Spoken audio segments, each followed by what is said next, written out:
Hi everyone, it's HailHeidi again.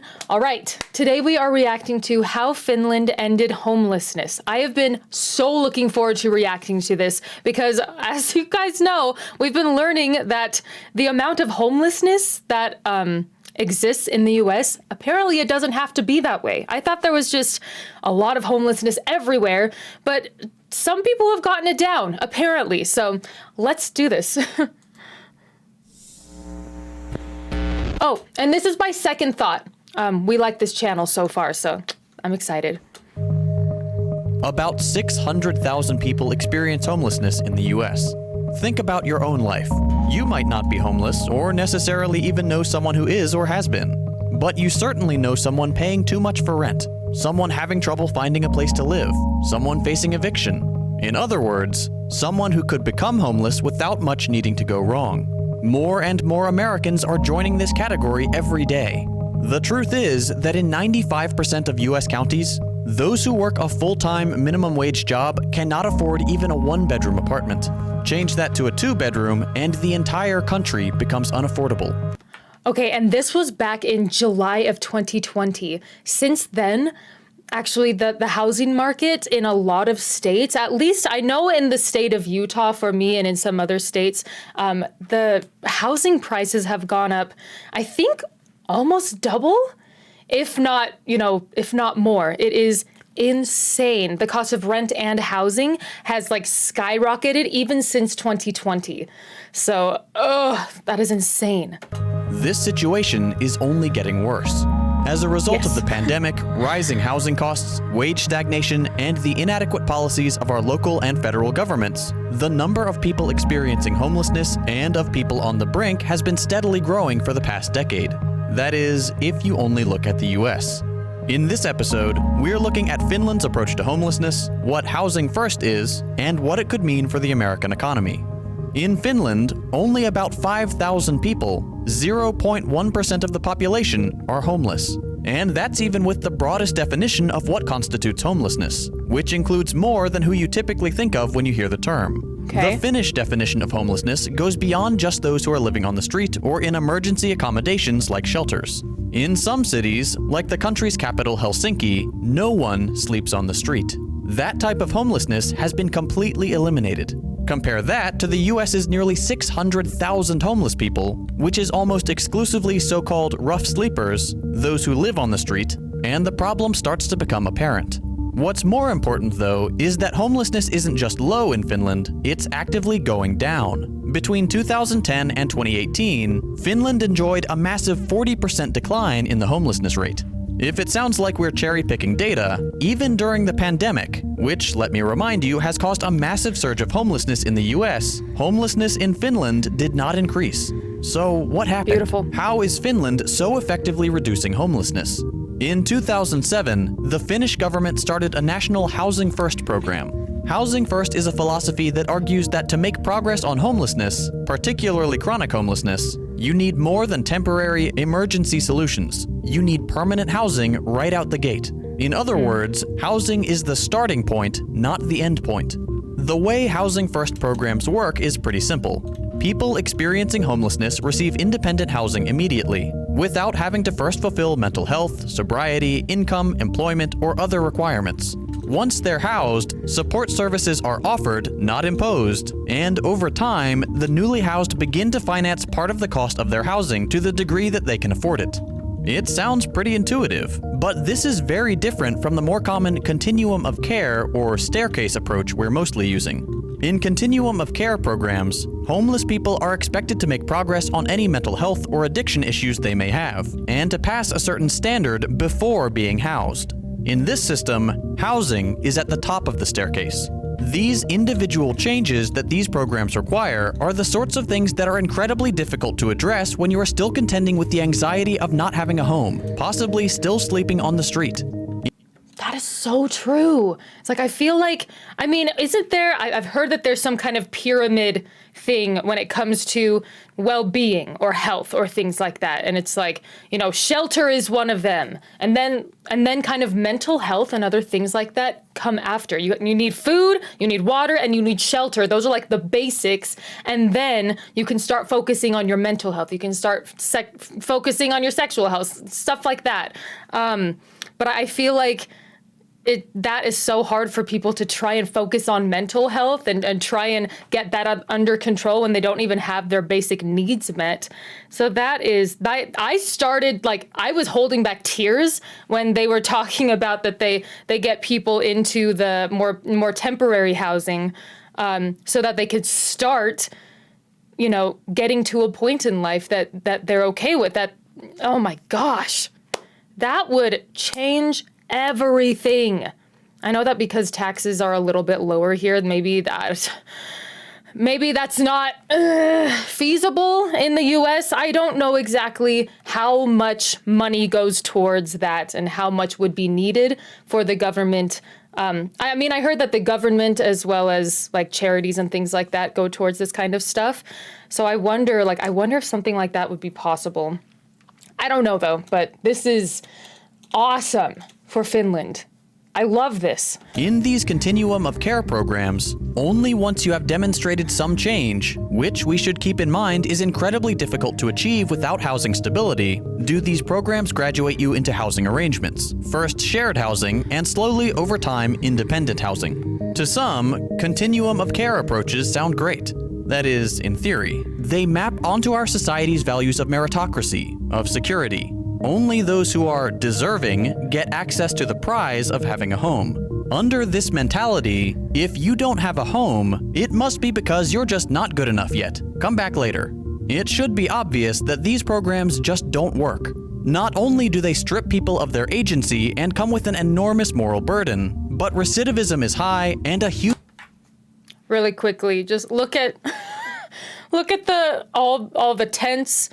Look how sad the situation is, and look at the flag, you know, being proudly risen in the middle of this homeless society. That's just heartbreaking. It's like, are we proud of this? Are we proud of the way that people are treated and the situations that people get in with almost no help? Man, that is so sad. That's why we do so much charity work here. Like, that's why, especially like Twitch streamers, like they have to do a lot of charity work for things like this because I don't know, because people need it. Wow. Anyway, I will learn more about this, of course, because there's a lot to it, I'm sure, but that's quite an image. Wow. Huge number of people don't make it into the program in the first place because of the high barrier to entry. Compare that to Housing First. In the initial study on Housing First, back in 2003, a randomized trial of the two approaches decidedly shows the strength of the new program. Around half of the initially homeless group were accepted into permanent housing, regardless of their eligibility according to other programs, and they were then offered tailored and optional care for their individual circumstances. The other half went through conventional channels, and at the end of the trial, the results... Oh my gosh, my headset just died. Holy cow. Let me just switch that really quick. Whoops. I should have checked that. I actually thought about it before I started recording. I'm like, I should probably check my battery on my headset, and then I totally didn't. We're so prepared. Okay, let me go back like a few seconds. The other half went through conventional channels, and at the end of the trial, the results were clear. The Housing First group spent more time in stable housing, less time hospitalized, and results carried over for longer than when homeless people went through the continuum of care path. Within just 6 months, Housing First had virtually eliminated homelessness in the experimental group. It was a massive success. That first study was in New York, and inspired by its promising results, the EU ran its own pilot programs in 5 European countries with the same outcome: secure, long-term housing stability. And now that it's become the official national policy of the Finnish government, we've seen just how much good this can achieve. It is abundantly clear that this approach works. Despite all of this, some of you might still be skeptical. Forget for a second that housing is a universal right we are all entitled to, that it is baked into the Universal Declaration of Human Rights, which the US has signed onto and agreed to provide in front of the entire international community. What? Wait, the US agreed to something like this? I would never have known. I would never have known that. Forget that this right doesn't include temporary shelters, but only real, stable housing, and that there are metrics around accessibility, affordability, discrimination, and protection from eviction which good Housing First programs conform to perfectly, in addition to affirming the basic idea of being decent to real human people. You might still wonder about costs in the wealthiest country in the world that regularly provides housing subsidies mostly to the wealthiest people in the country through mortgage interest tax deductions costing the American people, I don't know, $70 billion a year, or close to 25 times what is set aside for homelessness programs at the federal level. Imagine all that incredibly important stuff doesn't matter. It's gone. Forget about it. Housing First is still cheaper than not housing people or walking them through an ineffective continuum of care program. Not only are people housed through Housing First covering part of the cost and are more easily employed, but housing people saves money in the long term on comparatively costly emergency hospitalization bills and absurdly expensive policing, which both go down when 1. People's needs are taken care of preventatively, and 2. They aren't exposed to an expensive state apparatus that has criminalized existing without a house. That was a sentence. Damn. Holy cow. Just tell it like it is. Whew. Yeah, what the heck? Okay, anyway. Given all this evidence, you're probably wondering, why aren't we doing this? To be fair, there are some small-scale examples of this in the US. The US Department of Housing and Urban Development does fund certain homelessness programs, some of them with the Housing First methods. However, these programs are only robust in a few cities and states. Also, it looks like a prison to me. Do you see that? I feel like it looks so dreary.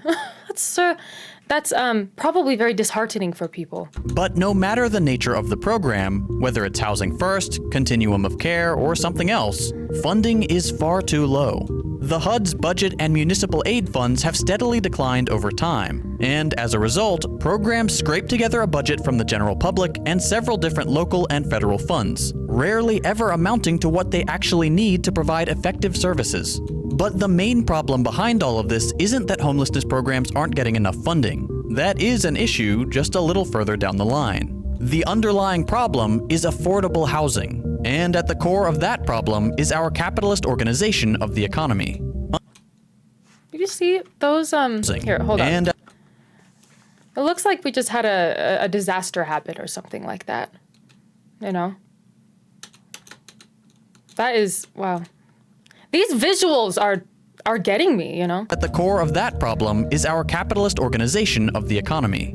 Under a capitalist economy, housing isn't treated like the right it's considered to be by most nations, including, on paper, the United States. Instead, it's a commodity, something to be traded, speculated on, turned for a profit. That is the main goal of housing in a commodity market. Not putting people in homes, making money. As a result, developers, investors, and the like don't focus their energy on housing the poor, from whom they can only extract so much, but rather on building luxury accommodations for the wealthy, leaving largely empty units across the country only rarely occupied, if at all, while people in desperate need of housing are refused access and subjected to a manufactured housing scarcity. On top of that, there is a very real incentive for capitalists to only partially resolve homelessness. Really quickly, that is an interesting point because I know that vacation homes and things like that are very, very popular here. I don't know if they are in other countries, but I know that a lot of people will have summer homes or winter homes or vacation homes, things like that. I wonder, out of the 18 million or whatever millionaires or something like that in the US, I wonder how many of those have more than one house, you know, around the country, versus how many people don't have anything. That's really interesting, actually. The threat of losing the roof over your head keeps even the most exploited worker in a job they hate. Increasingly, that threat forces people into even more dire conditions as wages become less and less sufficient to cover housing costs, forcing people to take on several jobs and work untenable hours to avoid the possibility of eviction. A lot of you guys would call that modern day slavery. I'm just stating what you guys have said. That's all. It is not in the capitalist interest to remove that powerful, terrifying incentive. And here is where the Finnish success story may go beyond Housing First alone. Not only is Housing First doing a good job of taking people out of homelessness in a reliable way, but a social democratic organizing of the economy is limiting the extent to which people are likely to fall into it in the first place. It's still capitalism, so it still relies on somebody being exploited, in this case people in the global south, but at the very least, social democracy goes part of the way on neutering perverse capitalist incentives on continuing homelessness domestically. One key element of this is unionization. High unionization at 75% of the Finnish workforce, and therefore higher wages and higher job security than in freer markets, mean that as people exit homelessness, they are unlikely to be replaced or fall back into it themselves. American conservatives love to rail against Housing First, touting its failures to make significant changes in cities like Los Angeles, where homelessness has continued to rise despite Housing First programs taking root. What they conveniently forget to mention is that the continuum of care programs they prefer still deliver worse results. And the core issue of the skyrocketing housing prices in the free market is why people are even pushed out into homelessness in the first place. Maybe with the Housing First, they didn't give it enough time or something. Maybe it would be kind of like an exponential? Exponential slash exponential, because I can't remember the exact word. Maybe it would be like exponentially helpful. I don't know. I wonder. Because I was surprised when they said that they did a study like this in New York, and I'm like, oh, what? Okay. So we kind of know about this. What? So I'm glad he's talking about this. The thing is, it doesn't have to be this way. There are solutions to reduce the scale of this issue. Earlier this year, the Gravel Institute released a great video on one of these solutions, the decommodification of housing. I'll put a link to that video and all of the sources for this one in the description. Should we watch it? At the end of the day, the conclusion that you should take away from the Finnish case isn't just that this one type of program works really well at taking people out of an incredibly difficult situation for the benefit of everyone. It does do that, but that's not the point. The Finnish example gives us a glimpse of how we can treat housing differently. Instead of being a game for the wealthy to gamble their own fortunes and the livelihoods of millions of Americans, Housing First shows us what housing really is: a necessity, a right. It's something that must come before almost everything else, something which we must guarantee, or fail to recognize the humanity of millions of people. If you're interested in what the future of housing might look like, I highly recommend you check out Home of the Future on CuriosityStream. It's a fascinating look at cutting-edge production methods and radically different approaches to housing than those we see today. CuriosityStream is an Wow. That is very interesting. Yeah. It is interesting how the US has a very, make your own way type of attitude. I mean, I think that's a lot of what it was founded on was, we wanted to be able to make our own success. And I say we, meaning the people who actually came over from Europe back in the day. But people wanted to make their own success. They didn't want, any kind of, I don't know. They didn't want someone over them telling them what to do. I don't know. But I know that there are so many different reasons. But I feel like it's still this whole well, if you can't make your own way, then too bad for you. It's very sad. It's very, very sad because I feel like if those people who are on the street were our family, or if it was someone that we cared about, we'd invite them to, have a room in our basement or something like that. I feel like there's just no empathy or sympathy in these kind of situations. It's so sad. So the fact that Finland has kind of gotten it figured out, it seems, I hope that we start focusing more on that. Hopefully we try to get back into that, because it seems like the U.S. put a little bit of effort into it and was like, this isn't getting us profit. We're losing money on this maybe. And it's like, well, oh well. That's mind-blowing to me. And that it's getting worse is so scary. Oh man. Well, hopefully we can, I don't know. I'll have to look at I don't know what difference I could make, or I don't know. We'll keep learning about this, and awareness is the first step, you know? But anyway, that was a little more of a kind of depressing one. Good for Finland, sad for the US. But as always, thank you for watching with me. Thank you for reacting with me. If you guys have any comments about this, anything that I might have missed, or anything that the video might not have gotten correctly, I know that you always, you know, lead me in the right direction after I post a video. But otherwise, I will... Oh, wow, I forgot to ask. Make sure to like and subscribe if you like the video, and then come see me on Twitch. I forgot to do that at the beginning of the video.